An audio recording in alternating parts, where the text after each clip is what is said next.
Hello and welcome to Deals with Heels, where female entrepreneurs thrive. I'm Debra, your host. Welcome to the show.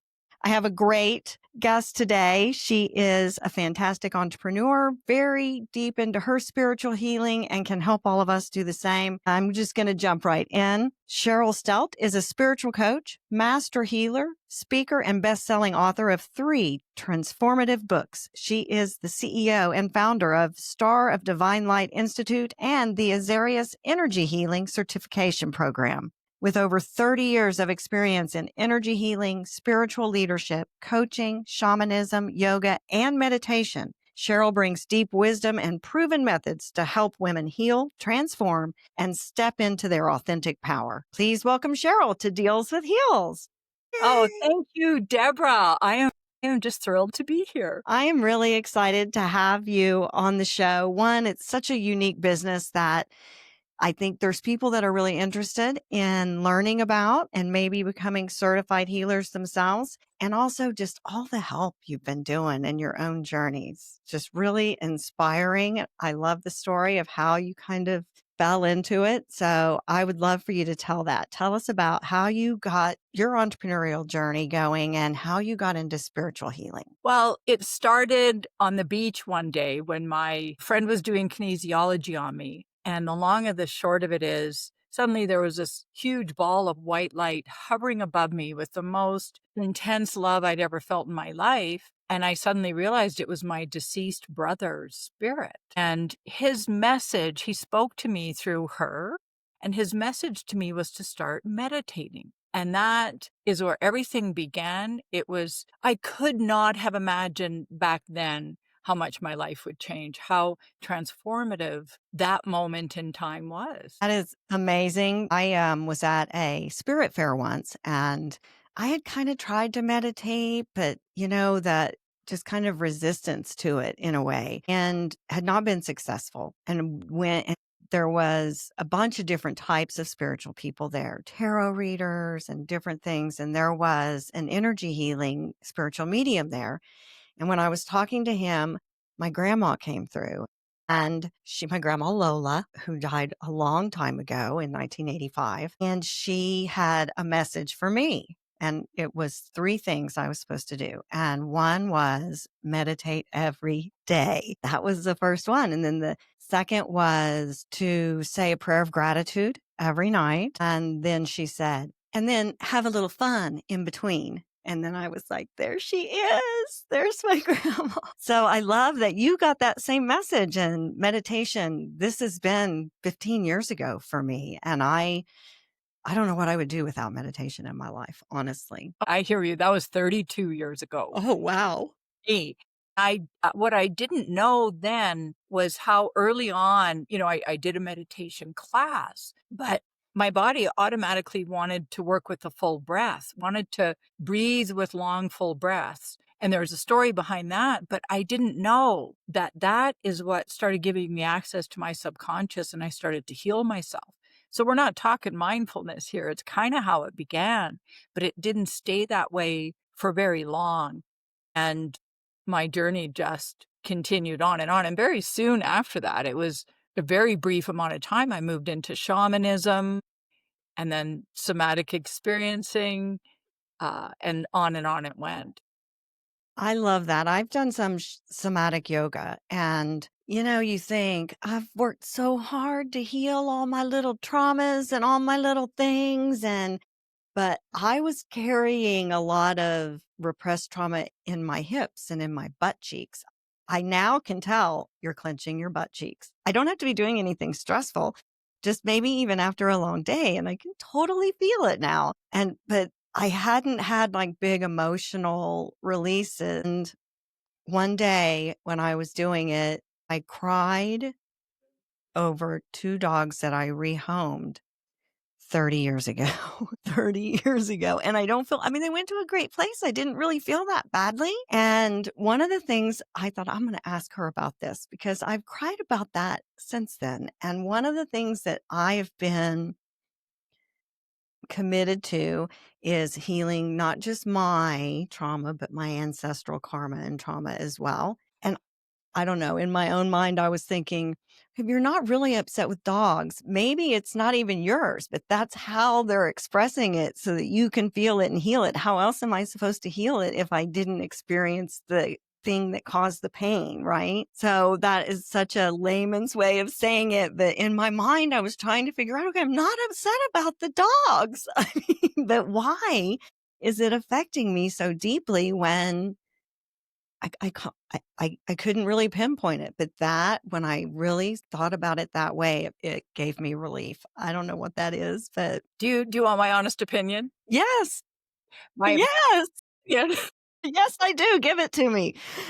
The audience is going, she's crazy. We know. Oh gosh, no. No, this is classic.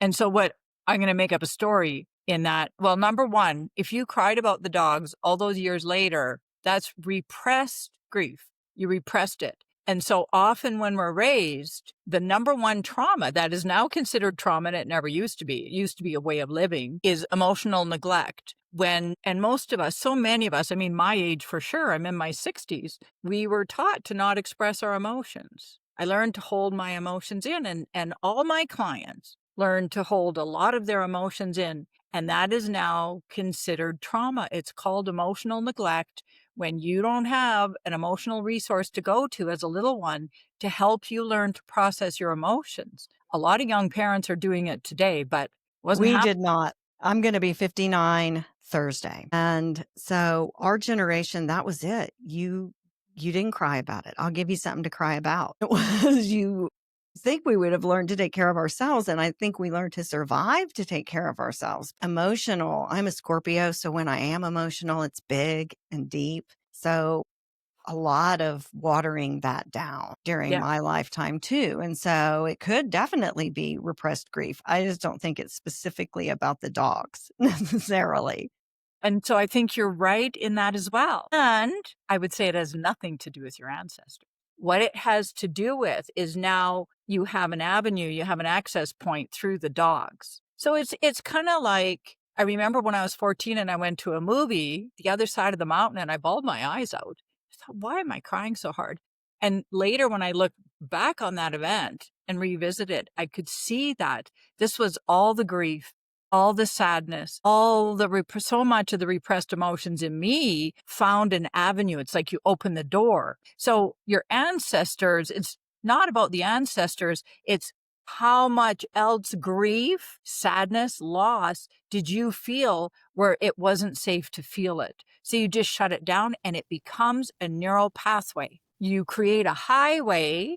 When I feel these certain emotions, they just get pushed into my subconscious. And then what happens? So of course you're going to have a release in yoga because science has proven, listen to this, science has now proven that trauma is not about the left brain. It's not about linear memory. No, we actually cannot fully remember when we're so small. Trauma is encoded in the right side of the brain, the subconscious, through physical sensations and emotions. That's how we hold all the repressed emotions, physical sensations, and it's the emotions. And then what I've discovered is then we form subconscious beliefs underneath that about ourselves, about life. So trauma is not so much about what happened. It's that lingering feeling of uncertainty that stays as we go through the rest of our lives.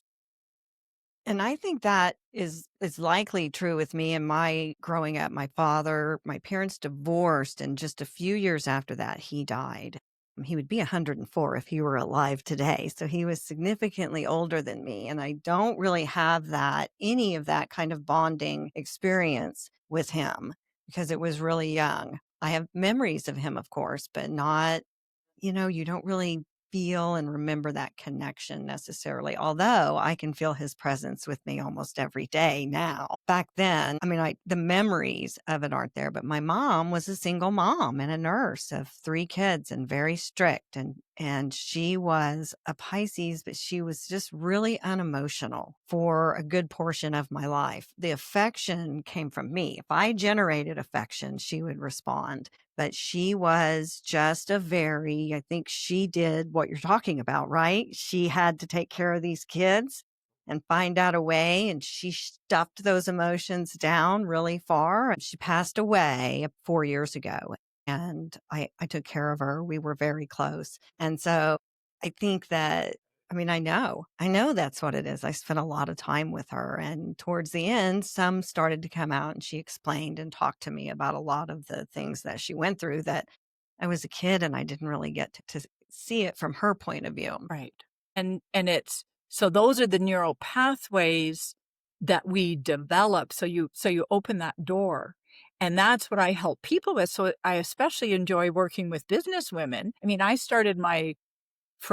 had a spiritual interior design business back in 1999. Gosh, Started that must have been so much fun. Did you decide, like, based on somebody's whole energy, you designed their space? Well, it was even deeper than that, and it was called Stelte Design, Designing for the Soul, and I was a single mom with 2 kids at that point, went back to school, the bank loaned me all the money for tuition, cost of living, the loan payments, everything, so I couldn't say no. Unsecured loan. I was like, "Are you What? kidding me?" In Canada, right? Only in Canada. I was going to say in the United States, you couldn't even get a business loan as a woman without a male cosigner until I was in college, like 1989. But my instructor who was covering all the marketing said, "You can't have that tagline." We're covering taglines. She said, "No, you're ruling out over 80% of your clients." I said, "That's okay. Those are the ones I want to work with."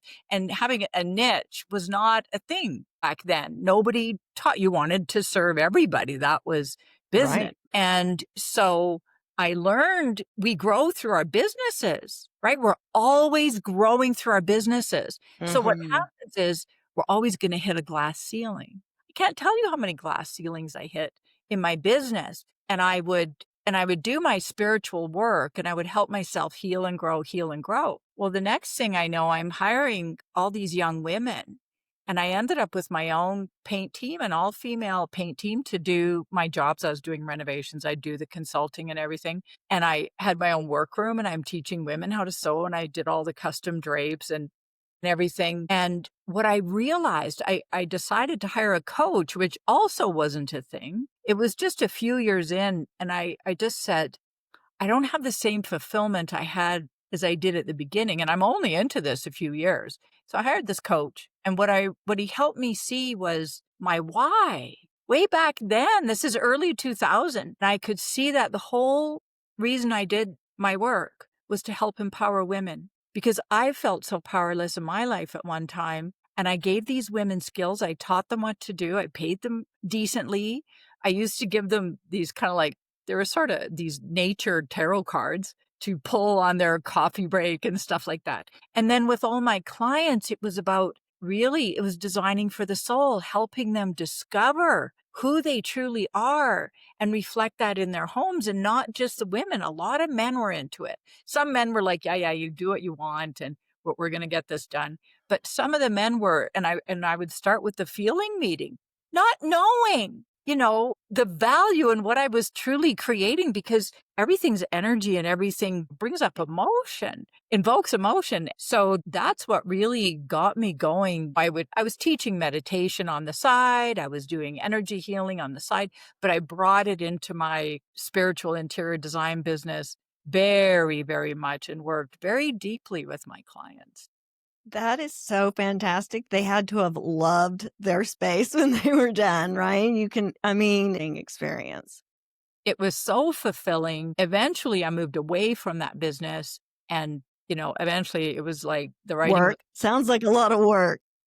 it was fabulous. It was fabulous, but well, I'll tell you the story. I reached this it was like the fulfillment wasn't there again, and nothing I was doing was bringing it back, and I thought so I hired a coach again, and she was trying to help me explore what else could I do in my business to give me more fulfillment, and I ended up going to Costa Rica, and the long of the short of it was I traveled a bit and decided I came back and I couldn't work on my business anymore. Couldn't do it. So I sold everything and traveled for 20 months. It wasn't Wow. planned. I thought I was moving, but I traveled in Central America, every country in South America, and 5 countries in Africa by myself. I never backpacked before. Here I was well into my 40s.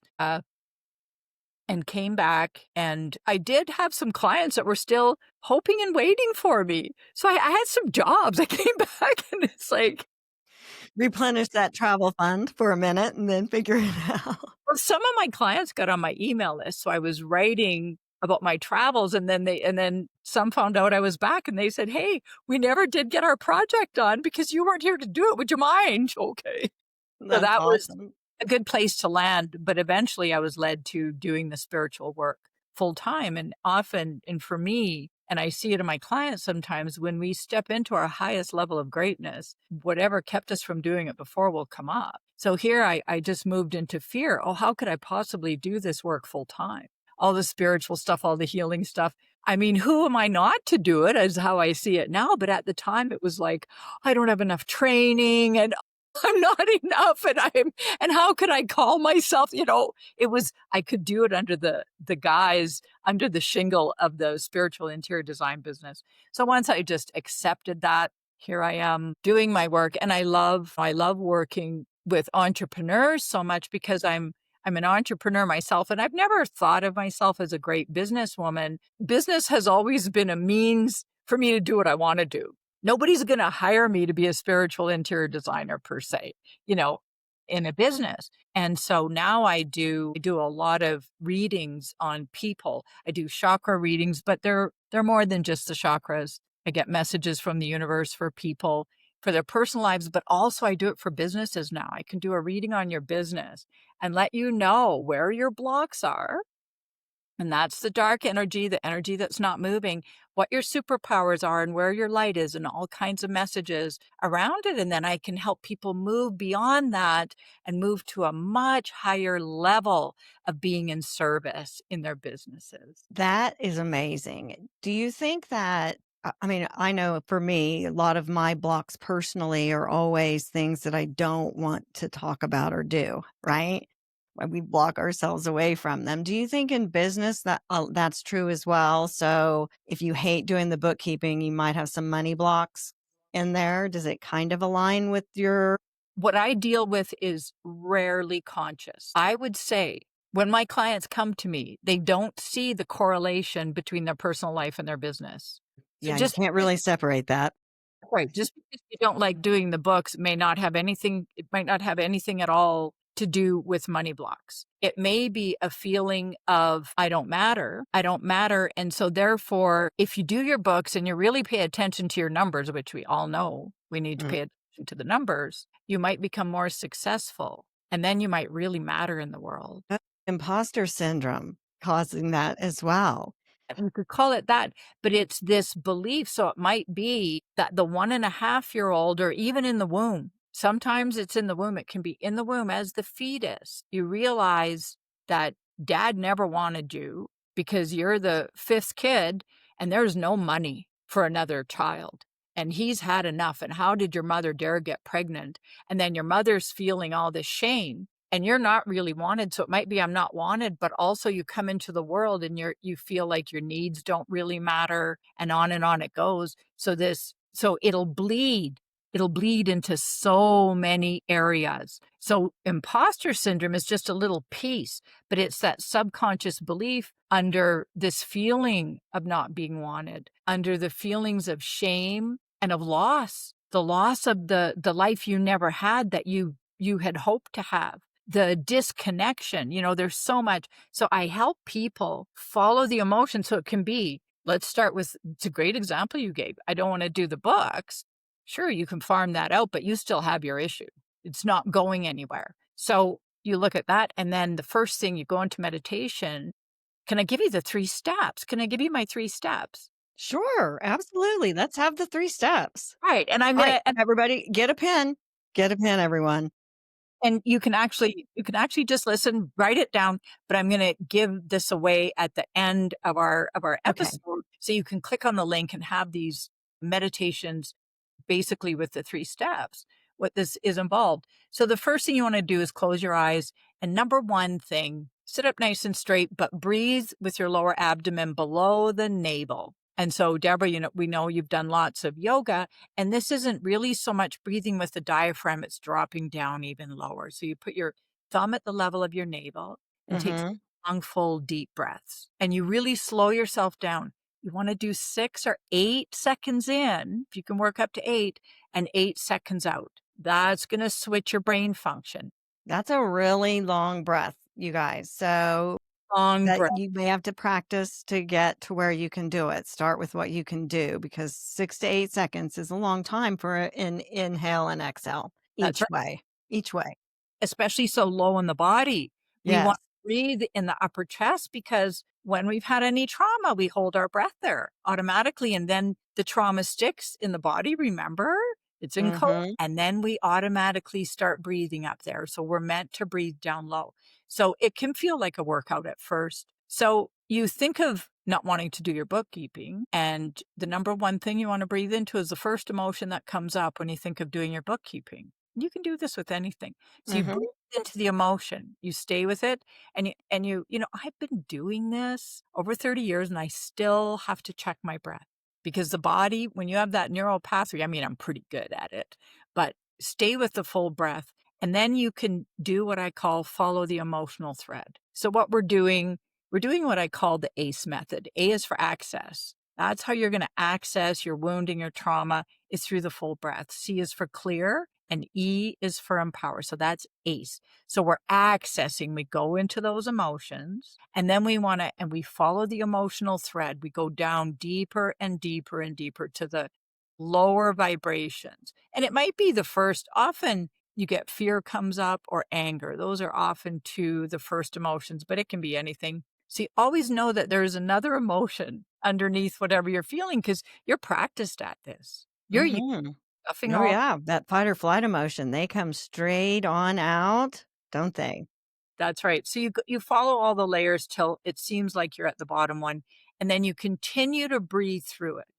And then you can ask yourself, what belief did I form? But you've got to breathe through the emotion first until the intensity dissipates. And if you feel physical sensations, just notice them. You don't want to change your focus. I was taught in more than one modality to then change the focus to the body. But what happens is it doesn't cover everything. So I like to keep the focus initially just down in the root chakra. So you stay there, notice any physical sensations. Oh, my hip hurts or my shoulder. Just notice it and keep your focus. So A is for access, you're breathing fully. C is for clear, you allow it to clear. The empowerment phase, you ask yourself what belief was formed. And if you don't get anything, you can think of what I call the 4 core wounds, and not in any order, but I'm unworthy, I'm not enough, I don't matter, I'm unlovable. You can ask if any of those are true. And and you'll tune into it. And you can go even deeper and go back to your early childhood to when it happened. But I'm trying to give you just a quick, it Right. does become more complicated, but give you sort of an understanding. And then you can love yourself up. You can love yourself up because you released all those emotions. Now you Mm-hmm. create some oxytocin, and love is one of the greatest ones. So you love yourself up, have all the compassion in the world, and tell yourself all the truths that you really need to hear. Everything that you could use to hear right now, everything that's true, how amazing you truly are, how smart you are, and how lovable, how much you matter, all of that. And then what'll happen is then you can ask yourself, well, how am I feeling now? And you breathe into that and ask what your new subconscious beliefs are. And then that becomes your affirmation, or better still, I call it a mantra, because then you can continue for your homework every day. Meditate. It might be that your new mantra might be that I love doing my books because then I know the truth of my numbers in my business. I love doing my books. I'm always inspired. You could have never made that up. And then you love it when it's time to do it. Oh, let's see what's happening. All right, if there's been a dip, I need Right. to course correct. I need to course correct. That's all. If there's a rise in the numbers, oh, what am I doing right? Let's do more of that. It's a guide for you. And so you move into the truth of yourself, of your business, and you move forward. So I think that's a good example of the ACE method. A is for access, C is for clear, E is for empower. But I can give you a million mantras or affirmations, but it's those ones that you find in the light of your being, your deepest truth. that will guide you to the next level. I love that. I did something similar. I didn't get a coach when I was doing all of my healing and starting over, and I was really overrun with grief. But as I got better, I went through counseling and a lot of different things that I would do something similar and it helped me. And my audience knows this story. I would have it for me, it's a picture from the first grade, right? And I identified a lot as in the first grade was kind of where, I busted in feeling special, but left not feeling as special. Right. You get all the peers and you get all that. I can be intense and loud sometimes. And I think that really kind of started my watering down. And so I would talk to that picture. And if I felt triggered about something, something made me emotional, and I still do this. I check myself. Why exactly are you feeling so emotional about this? Because you don't feel it about the now. And I would go back and it helped me because I was talking to myself to talk to that photograph. But it really started, I would just sat it there. I found it and I just sat it there. And every now and then when I would leave, it was on the corner of my dresser. It was sitting against a picture of my mom. And I would look at that. And I remember that dress. I remember everything about it. And I would go, you little badass bitch, aren't you? It's like that little encouragement. Look at you, little badass. It was really how it started. And then just as I progressed, that's kind of what I did. But I love that, like the science behind the breathing. I think I would have been more effective had I been able to do all of your steps along with my photograph. But now it's in a frame and it's there with all of the others. But because it provided me meaningful change to do that, it really did. And it would be interesting if you did take that photo in the frame now and breathe and see what's going on now. See, you could revisit all of that and likely take it to the next level because there's folks, I don't know. To me, there's still always a deeper layer. I've been doing this 32 years. But the wonderful thing is, I'm sure you experienced this, Deborah, the highs keep getting higher.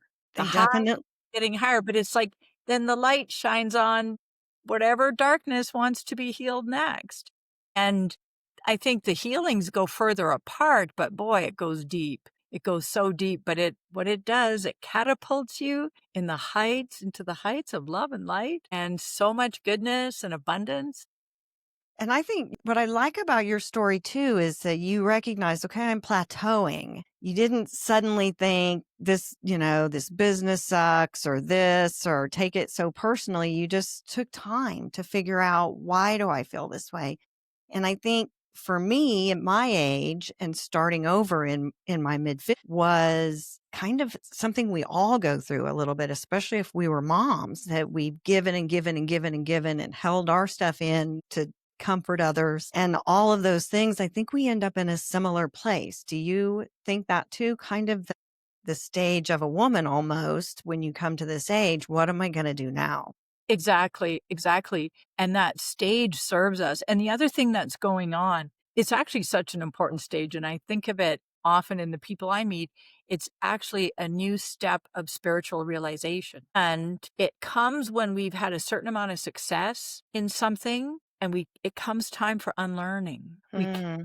move to the next level using all the skills that have worked for us in the past. And so women find that nothing's working for them. Everything that used to work to get them going again or solve their problems or move to a new level, nothing works. And it's because it's a time of surrender, a time of unlearning, a time of allowing. And it's a great opening. And that's what I went through when I was in my 80s and stepped into being a spiritual leader.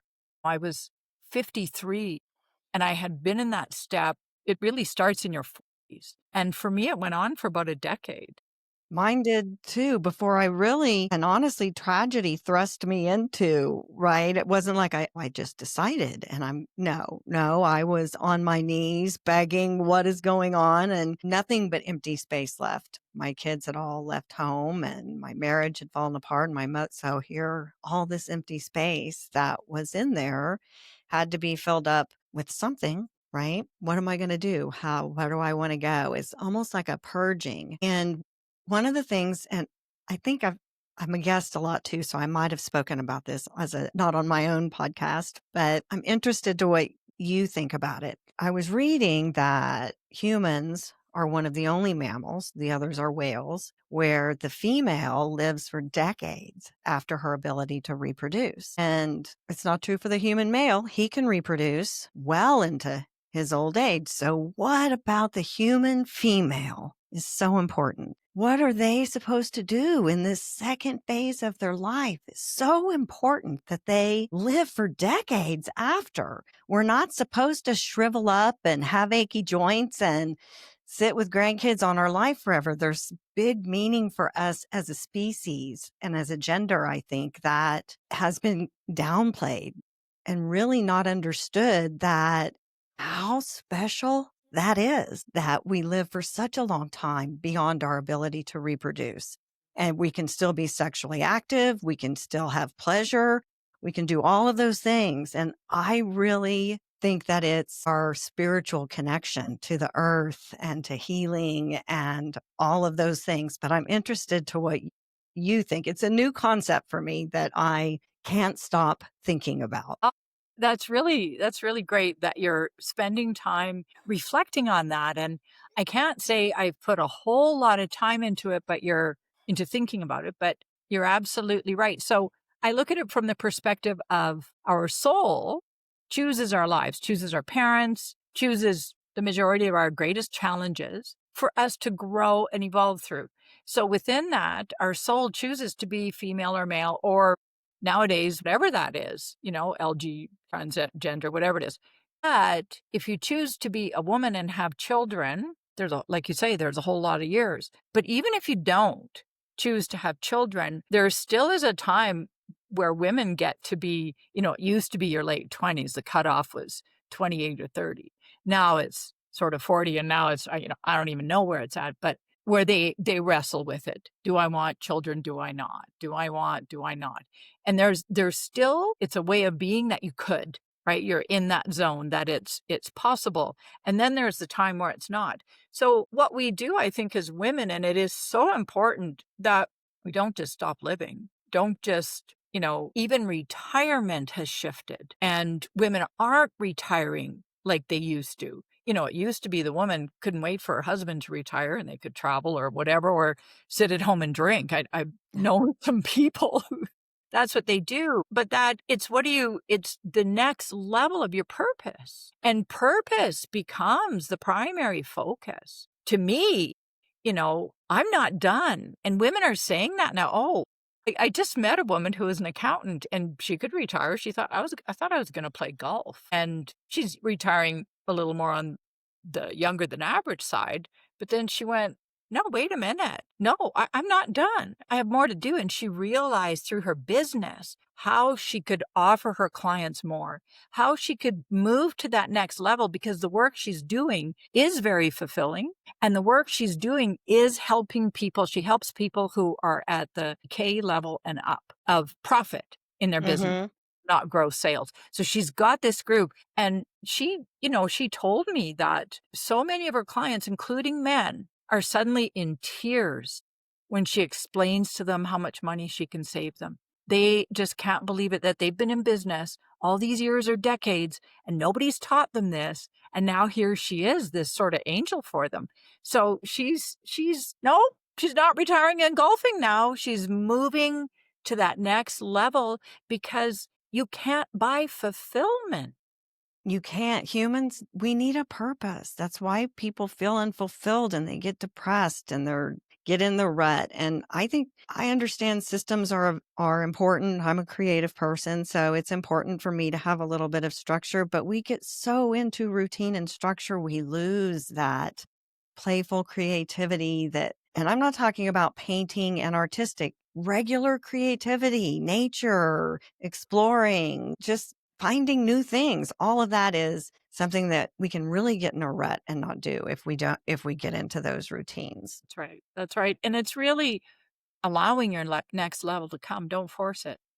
Be in wonder. That's part of the creativity, right? We have to be in wonder for something to plant itself in us and flow through us. That's what the energy of creativity is. It's like a new seed planted, growing. And being expressed, but we need to receive it. And that's one of the greatest qualities of the divine feminine is receptivity. And so we move into the divine feminine and we allow and we receive that next level of fulfillment. And that's what lights us up. That's what keeps us going. And I'm so grateful that I can see in people sort of in black and white. I see where the energy's blocked when I do the readings. It's just dark, it's black, and where their light is, where they're flowing well, what their superpowers are, and how they can use them in their personal lives and their personal development and business.